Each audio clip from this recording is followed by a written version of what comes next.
Leaders help themselves and others to do the right things. They set direction, build an inspiring vision, and create something new.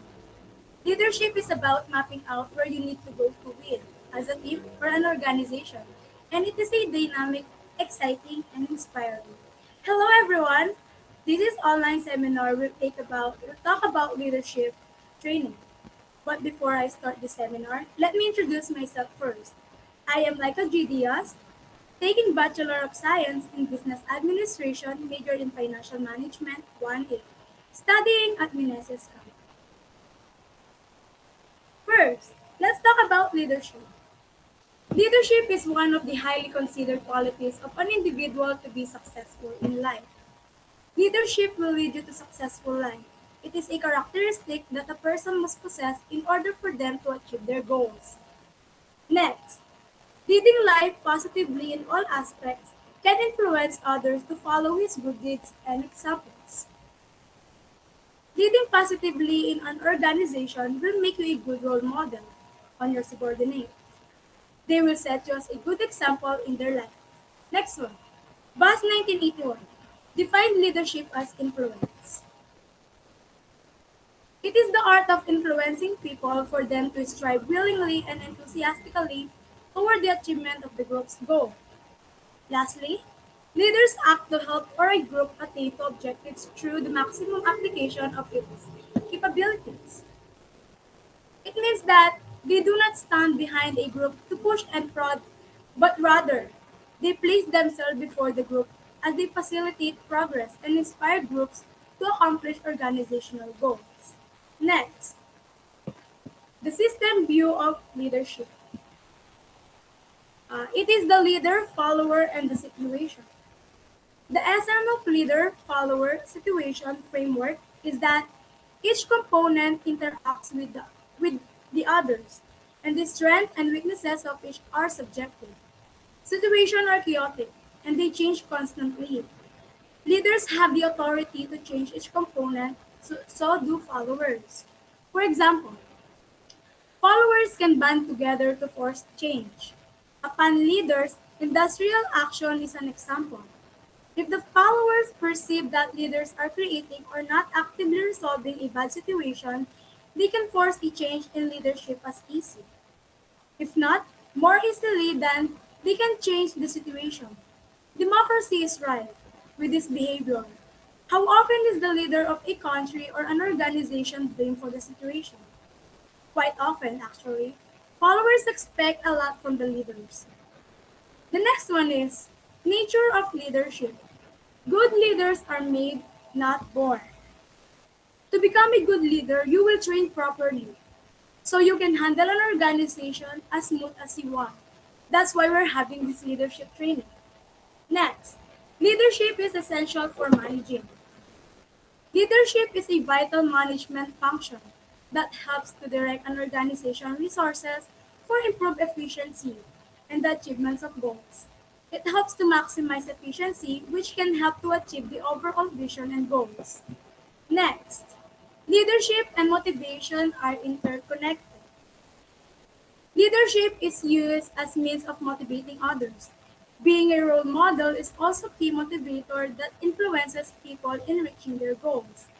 A leader should set a good example, ensures people to grow and achieve their goals effectively. Next, to inspire your workers into higher level of teamwork. As a leader, it is your job to inspire and motivate the others on your team to work to the very best of their abilities. Being an effective leader demands a number of qualities and characteristics that encourage those around them to succeed. Next, leader must coexist with the subordinates or followers. They must have a clear idea of their ambitions and demands. This creates loyalty and trust in subordinates for their leaders. The essence of leadership is followership. The willingness of people to follow the leader. Moreover, people tend to follow leaders whom they see providing means of achieving their desires, needs, and wants. Lastly, of the nature of leadership is concerned with values. Values leadership are important because they help you determine how you want to achieve your goals and what type of leaders you want to be. Leadership values also help you grow and develop both personally and professionally. Having a strong set of core values as a leader helps you build respect and trust among your team. Next, leadership and the use of power. Power is the ability to influence the behavior of others. You are considered to have powers if you can change the behavior and attitudes of the other individual. Next is power is the essential element in the exercise of leadership. Without power, leadership collapses. People who aspire to lead must be able and willing to use power. So, these are the classification of power. The first one is legitimate power. It is also called as the position power. Legitimate power is the power someone holds as a result of hierarchy in an organization. They can influence employees because their position dictates it. Next, referent power. It is also called as the charismatic power. Charismatic power in leadership employs the use of the charm and engage the audience and gathered following. A charismatic leader is often a good communicator and has an attractive personality that naturally works to convince the audience about his opinions and ideas. Next, expert power. It is also called as the knowledge power. Expert power is the perception that a certain person has an elevated level of knowledge or specific skills set that others in an organization do have. This perception leads to more influence within the expert place of work. Next, qualities of a good leader. Determination. A good leader has never-ending determination. Determination is the first one to initiate an idea and the last one to give up. It is because the leader's determination that projects or completed. Second, flexibility. A good leader can adapt to any situation. He sees the situation from many different angles and can adjust himself accordingly.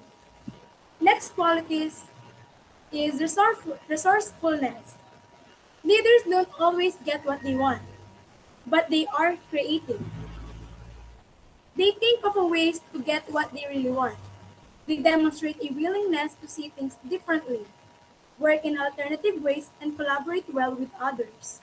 Fourth, creativity. Thinking of effective ways of doing things that don't require a lot of time, effort, or money.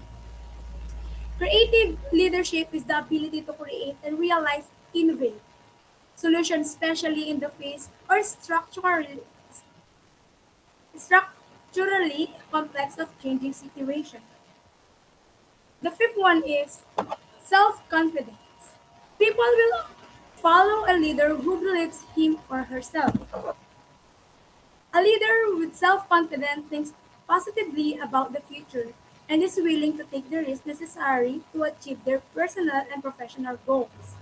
Not every leader is born with natural self-confidence, and if you have that, you need to work on it more.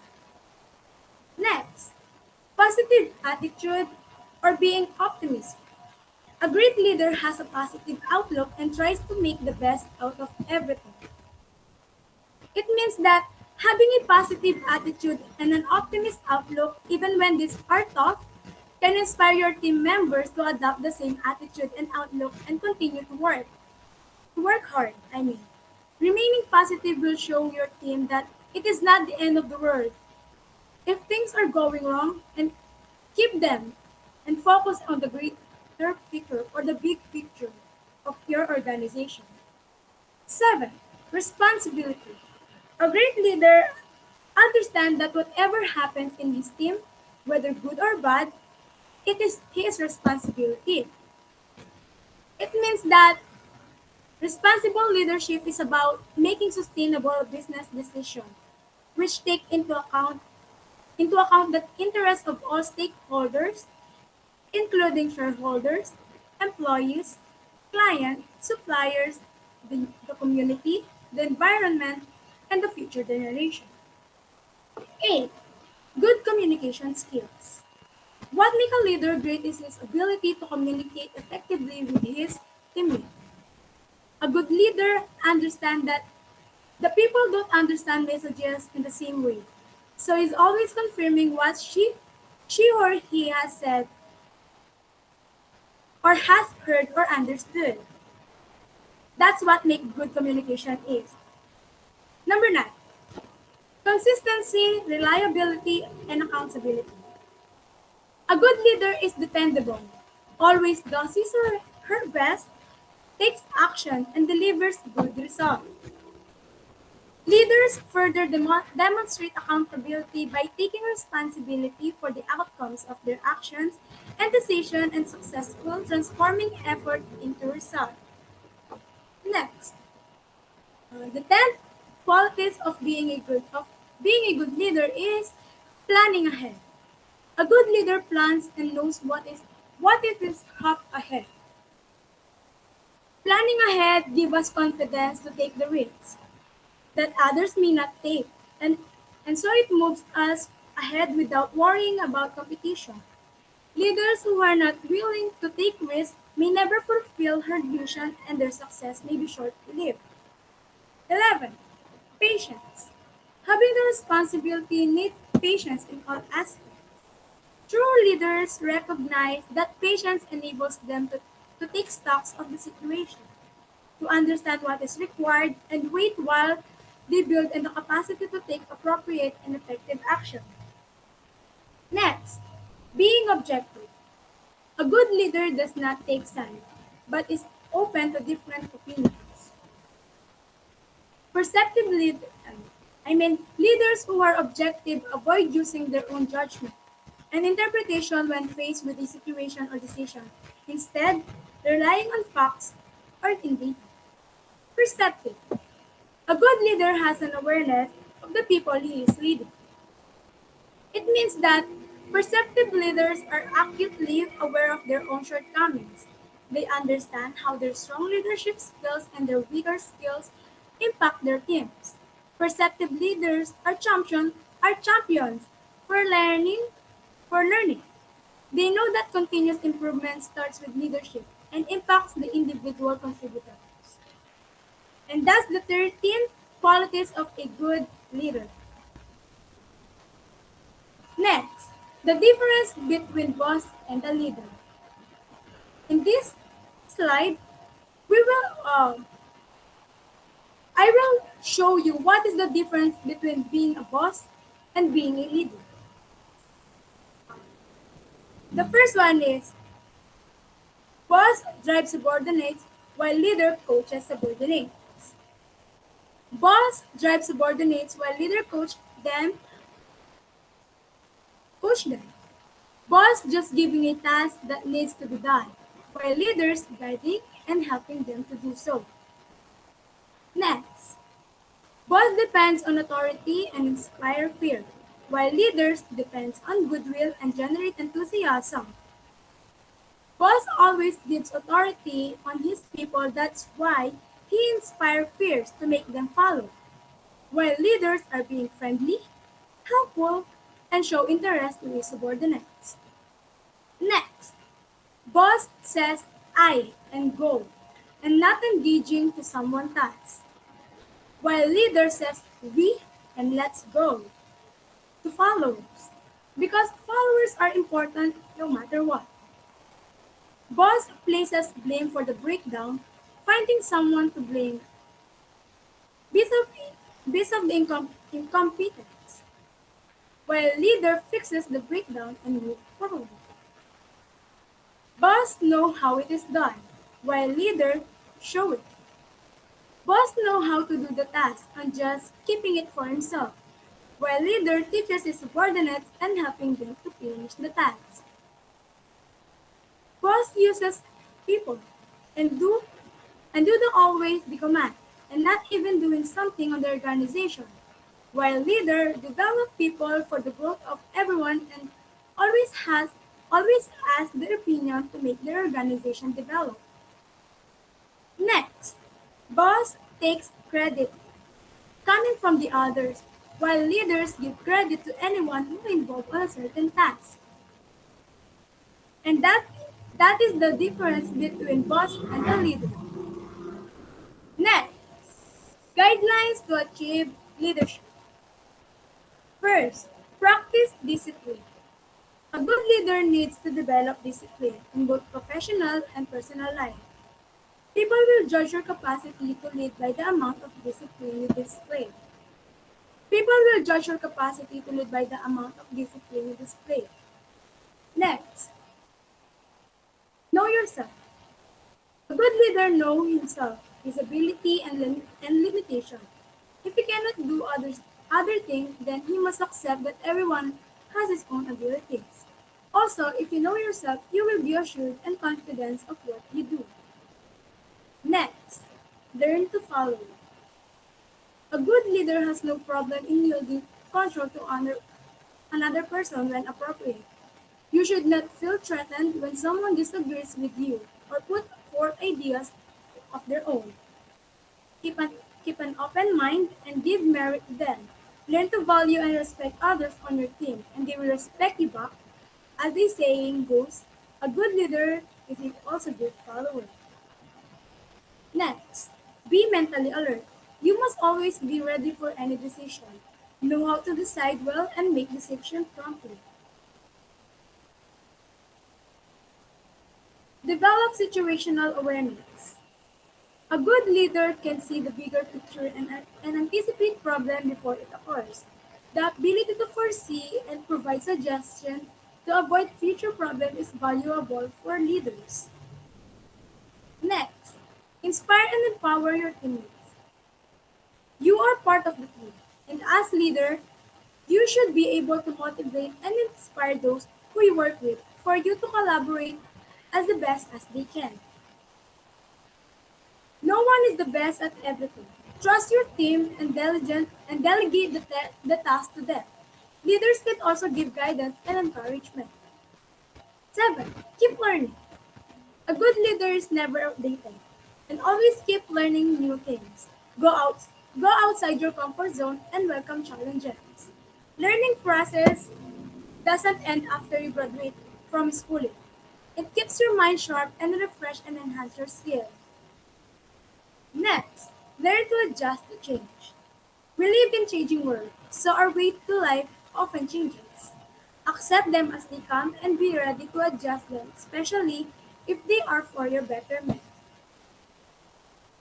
So these are the 8 guidelines to achieve leadership. Next, the 11 principles of leadership. First, take responsibility of your action regardless of the outcome. Leaders always take responsibility no matter what outcome you.